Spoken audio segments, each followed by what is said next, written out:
नमस्कार दोस्तों, आप देख रहे हैं एच स्टडीज़ और इस वीडियो में आपके लिए 20 दिसंबर 2024 का करंट अफेयर लेकर आ गए हैं। करंट अफेयर के साथ साथ स्ट्रेटेजी के और रिलेटेड करंट अफेयर्स का रिवीजन करते हुए चलेंगे। अगर आप इस चैनल पर पहली बार आए हो तो चैनल को सब्सक्राइब कर लीजिएगा। वीडियो अच्छी लगे तो वीडियो लाइक करके ज़रूर जाइएगा। लास्ट में आपके लिए क्विज़ रखा है, उस क्विज़ को ज़रूर सॉल्व कीजिएगा। चलिए बात करते हैं लास्ट डे के क्विज़ की। लास्ट डे आपसे क्वेश्चन पूछा गया था, which country won the women's hockey junior Asia cup 2024। तो महिला हॉकी जूनियर एशिया कप 2024 किस देश ने जीता है? तो ये भारत ने जीता है। आप सभी ने आंसर सही दिया था और डिटेल में दिया था। आज के पहले क्वेश्चन की बात करें। पहला क्वेश्चन है, who has been elected as the new president of DDCA। तो DDCA के नए अध्यक्ष के रूप में किसे चुना गया है? तो DDCA के नए अध्यक्ष के रूप में अभी रिसेंटली में रोहन जेटली को चुना गया है। ये अरुण जेटली के सुपुत्र हैं और फॉर्मर हमारे फाइनेंस मिनिस्टर रहे थे अरुण जेटली। उन्हीं के सुपुत्र रोहन जेटली हैं जो कि president Delhi district cricket association में लगातार दूसरी बार चुने गए हैं। इन्होंने फॉर्मर क्रिकेटर कीर्ति आज़ाद को यहाँ पर हरा दिया और यहाँ पर जीत दर्ज की लगातार दूसरी बार। अब अपॉइंटमेंट से रिलेटेड जो करंट अफेयर्स बने हैं उनको रिवाइज करते हैं। पहला क्वेश्चन पढ़ लिया। दूसरा, BCCI के जो प्रेसिडेंट हैं रोजर बिन्नी, उन्होंने देवजीत सैंकिया को एक्टिंग सेक्रेटरी ऑफ बोर्ड नियुक्त किया है, क्योंकि अभी अमित शाह के जो पुत्र थे जय शाह, वो ICC में प्रेसिडेंट के रूप में अपॉइंट हो चुके हैं। तो सेक्रेटरी थे वो, सेक्रेटरी का पद खाली हुआ तो देवजीत सैंकिया ने कुछ समय के लिए उनके पद को अब संभाल लिया है। संजय मल्होत्रा ये 26 गवर्नर ऑफ RBI नियुक्त हुए हैं। देवेंद्र फडणवीस ये नए चीफ मिनिस्टर महाराष्ट्र के बने हैं। मसातो कांडा ये ADB एशियन डेवलपमेंट बैंक के 11वें प्रेसिडेंट के रूप में नियुक्त हुए। डॉक्टर जयतीर्थ राघवेंद्र जोशी ये नए चीफ ब्रह्मोस एरोस्पेस के अपॉइंट हुए हैं। अगला question, which country has recently signed the international solar alliance framework agreement. तो हाल ही में किस देश ने अंतर्राष्ट्रीय सौर गठबंधन फ्रेमवर्क समझौते पर हस्ताक्षर किया है? तो सौर गठबंधन फ्रेमवर्क समझौते पर जो इंटरनेशनल सोलर अलायंस है उसके फ्रेमवर्क पर एग्रीमेंट अभी साइन किया है किसने? मालदोवा ने। किसने? थर्ड ऑप्शन सही।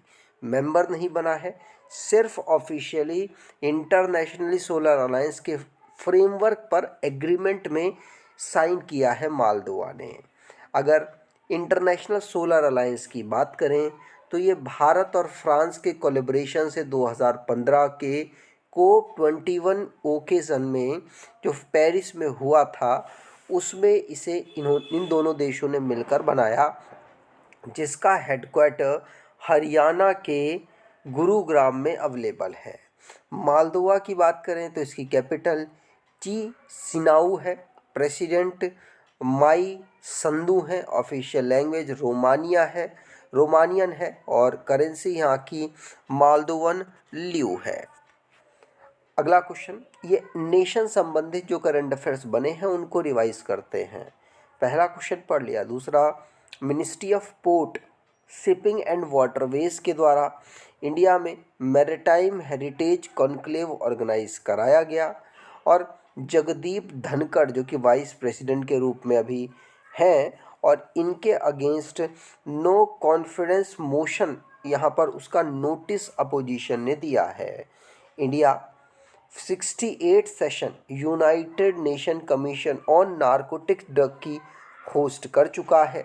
यूनेस्को वेस्ट बंगाल को डिक्लेयर कर चुका है top destination for heritage tourism के लिए। इंडिया की पहली नाइट सफारी पार्क लखनऊ में डेवलप हुआ।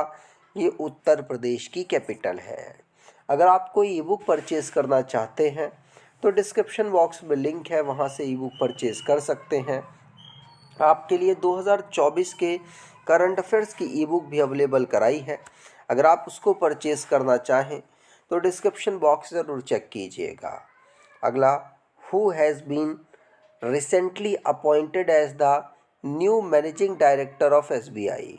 तो हाल ही में एसबीआई के नए प्रबंध निदेशक के रूप में किसे नियुक्त किया गया है? तो नए प्रबंध निदेशक के रूप में एसबीआई में अभी रिसेंटली में राम मोहन राव अमारा को नियुक्त किया गया है। ये प्रबंध निदेशक के रूप में नियुक्त हुए हैं राम मोहन राव अमारा। इससे पहले ये एसबीआई में ये चीफ रिस्क ऑफिसर और डिप्टी मैनेजिंग डायरेक्टर के रूप में कार्य कर रहे थे। अब इनको यहाँ पर मैनेजिंग डायरेक्टर एसबीआई में नियुक्त कर दिया गया। अगला, what is the theme of the 10th international forest fair organized by Madhya Pradesh. तो मध्य प्रदेश द्वारा आयोजित 10वें अंतर्राष्ट्रीय वन मेले का विषय क्या है? तो इसका विषय मतलब मोस्टली जो इस प्रकार के मेले होते हैं उसमें महिलाओं, यूथ के लिए बेहतर करने के विषय होते हैं। इसमें women empowerment through minor forest product रखा गया है। महिलाओं से रिलेटेड, महिलाओं को एम्पावर करने से रिलेटेड यहाँ का जो थीम है या कह सकते हैं फोकस रखा गया है। इसमें 50% of women manage minor forest product Madhya Pradesh में होंगी। इससे रिलेटेड ये थीम रखी गई और जो गवर्नर हैं मंगू भाई सी पटेल और chief minister doctor Mohan Yadav, उनके द्वारा इसको इनॉग्रेट किया गया। इसे 17 दिसंबर से 23 दिसंबर तक ऑर्गेनाइज कराया गया है भोपाल मध्य प्रदेश में। अगला, Ganga river dolphin tagging project is an initiative of which ministry. तो गंगा नदी डॉल्फिन टैगिंग परियोजना किस मंत्रालय की पहल है? तो ये वाली जो टैगिंग परियोजना है गंगा नदी से रिलेटेड है और ये हमारी जो एनवायरनमेंट मिनिस्ट्री है उससे रिलेटेड ये उसकी एक परियोजना है। तो यहाँ पर सेकंड ऑप्शन बिल्कुल सही, यूनियन एनवायरनमेंट मिनिस्टर ने यहाँ पर इंडिया में tagging of Ganga's river wildlife conservation एक डेवलप किया है, जिसमें डॉल्फिन को कंजर्व करने की बात की गई। आसाम में पहली बार इसे शुरू किया गया है हमारी यूनियन मिनिस्ट्री जो इस समय पर एनवायरनमेंट की है वो। साथ साथ ये आसाम फॉरेस्ट डिपार्टमेंट अरनायक इसके अंतर्गत भी काम करेगा और भी कई अथॉरिटीज़ हैं जो इसके अंदर मिलकर डॉल्फिन को कंजर्व करने के लिए कार्य करेंगी। अगला, Jodhaiya Bai who passed away recently belong to which Indian tribal community. तो जोधैया बाई हाल ही में निधन हो गया इनका, ये किस भारतीय आदिवासी समुदाय से बिलोंग करती थीं? तो ये बायगा ट्राइब से बिलोंग करती थीं। सेकंड ऑप्शन बिल्कुल सही है, बायगा ट्राइब। ये आर्टिस्ट और पद्मश्री अवॉर्डी जोधैया बाई हैं। इनको इंटरनेशनली रिकॉग्नाइज किया गया था आर्ट वर्क और शो केसिंग के लिए, जो इन्होंने बायगा ट्राइब के कल्चर को दिखाया था। इसी के लिए इनको पद्मश्री 2023 में प्राप्त हुआ था इनके आर्ट में कंट्रीब्यूशन के लिए। और बायगा कम्युनिटी की जो ट्रेडिशन और हेरिटेज है उसको, रिच ट्रेडिशनल और हेरिटेज को ग्लोबली इन्होंने प्रदर्शित किया और उसको दुनिया में पहचान दिलाई थी। अगला, what is the name of the India's first anti pesticide body shoot launch by ministry of science and technology. तो विज्ञान और प्रौद्योगिकी मंत्रालय द्वारा लॉन्च किए गए भारत के पहले एंटी पेस्टिसाइड बॉडी शूट का नाम क्या है? तो एंटी पेस्टिसाइड बॉडी शूट का नाम है क्या? किसान कवच। इसका नाम है किसान कवच। सेकंड ऑप्शन सही। साइंस एंड टेक्नोलॉजी के जो इस समय पर मिनिस्टर हैं डॉक्टर जितेंद्र सिंह, उनके द्वारा किसान कवच को लॉन्च किया गया। ये इंडिया का पहला एंटी पेस्टिसाइड बॉडी शूट है जो फार्मर्स के बॉडी को पेस्टिसाइड जब वो छिड़कते हैं उस समय पर जो हार्म करता है उससे ये बचाएगा। ये biotechnology research and innovation council Bengaluru के द्वारा और साथ साथ सेपियो हेल्थ प्राइवेट लिमिटेड के कोलेब्रेशन से डेवलप किया गया है। ये 4,000 रुपये का है जो पूरे साल तक रीयूजेबल वॉशेबल है और साथ साथ इसको फोकस रखा गया है कि किसानों के लिए इसे अफोर्डेबल बनाया जा सके, जिससे कि जो फार्मर जब पेस्टिसाइड छिड़कते हैं खेतों में तो उनको रेस्पिरेटरी इशू, उनकी विज़न लॉस होती है और साथ साथ उनको स्किन की प्रॉब्लम्स हो सकती हैं, उससे ये बचाता है।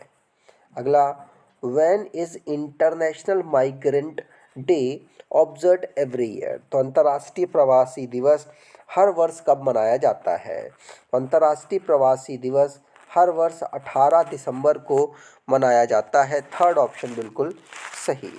इंटरनेशनल माइग्रेंट डे ये हम 18 दिसंबर को हर साल ऑब्जर्व करते हैं। इस बार की theme honouring the contribution of migrant and respecting their rights रखी गई है। यूनाइटेड नेशन के द्वारा इसे 2000 सन में सेलिब्रेट करना शुरू किया गया था। अगला, which Indian legendary cricketer has announced his retirement from international cricket? तो किस भारतीय दिग्गज क्रिकेटर ने अंतर्राष्ट्रीय क्रिकेट से संन्यास की घोषणा कर दी है? तो अंतर्राष्ट्रीय क्रिकेट से अभी रिसेंटली में रविचंद्र अश्विन ने संन्यास की घोषणा कर दी है। आर अश्विन, ये बॉर्डर गावस्कर जो एक ट्रॉफी है ऑस्ट्रेलिया में खेली जा रही थी उसमें इन्होंने अपना संन्यास की घोषणा की। इन्होंने 106 टेस्ट मैच खेलकर 537 विकेट लिए हैं और सेकंड हाईएस्ट विकेट टेकर भारतीय इतिहास में अनिल कुंबले के बाद ये बन गए। अनिल कुंबले ने 116 मैच खेले, माफ़ कीजिएगा, रविचंद्र अश्विन ने 116 ओडीआई खेले और T20 भी 65 इंटरनेशनल भारत के लिए खेले हैं। When is the minority rights day observed every year? तो अल्पसंख्यक अधिकार दिवस हर वर्ष कब मनाया जाता है? तो अल्पसंख्यक अधिकार दिवस हर वर्ष 18 दिसंबर को हम ऑब्जर्व करते हैं। थर्ड ऑप्शन बिल्कुल सही।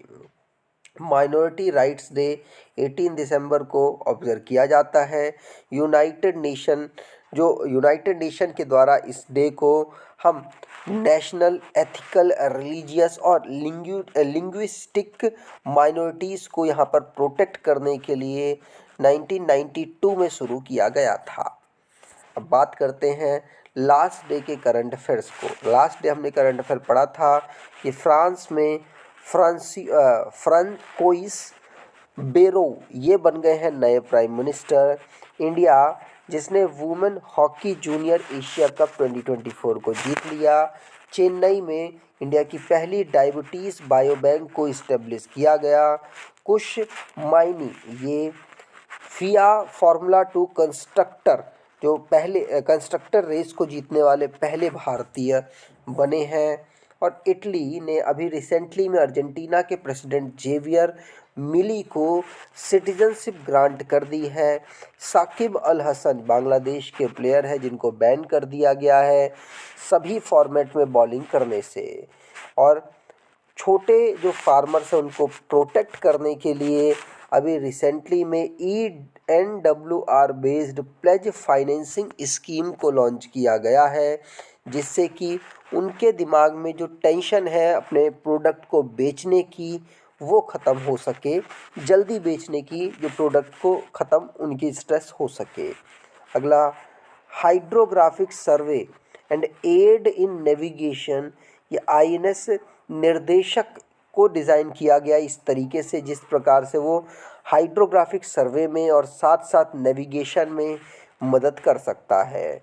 इंग्लैंड के फास्टेस्ट वुमेन क्रिकेटर बनी है जिन्होंने टेस्ट में सबसे तेज शतक लगा दिया। इनका नाम नेट सीवर ब्रंट है। आंध्र प्रदेश में कोंडा रेड्डी ट्राइब रहती है जो अभी रिसेंटली चर्चाओं में रही है।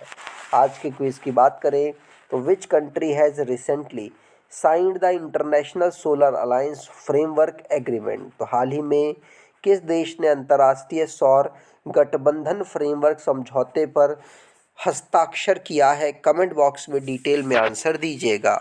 अगर आपको ये वीडियो अच्छी लगी है तो आपसे अनुरोध करूँगा वीडियो को लाइक कर दीजिएगा, चैनल को सब्सक्राइब कर लीजिएगा और अपने कुछ दोस्तों तक वीडियो को शेयर ज़रूर कीजिएगा।